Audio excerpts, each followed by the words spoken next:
Toshkent shahrida sport ustasi Yevgeniy Anoxin xotirasiga bag'ishlangan universal jang bo'yicha Markaziy Osiyo chempionati bo'lib o'tdi. O'smirlar o'rtasida o'tkazilgan musobaqa tafsilotlari bilan hozirgi lavhada tanishasiz.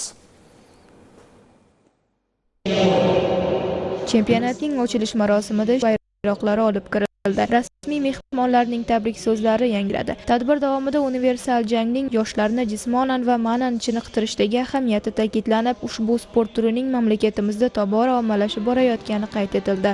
Toshkent shahrimizda universal jang sport turi bo'yicha Markaziy Osiyo ochiq chempionat tashkillashtirdik va bu chempionatimizga 6 yoshdan 15 yoshgacha bo'lgan yoshlar va o'smir sportchilar qatnashib kelmoqda.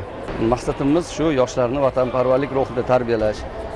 Qolaversa, sportchilarimiz mudofaaga ko'makchi sport turi o'zining nomi bilan ko'p qirrali bo'lib, bu ikkita yo'nalish bor, light hamda klassik.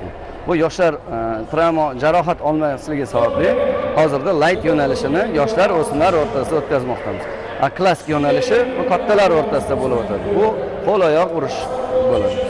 Bu yerda Qirg'iziston, Qozog'iston, Tojikiston, Rossiya davlati va O'zbekiston qatnashmoqda bu musobaqa. 100 dan oshiq sportchi bu Markaziy Osiyo chempionatida qatnashib kelmoqda.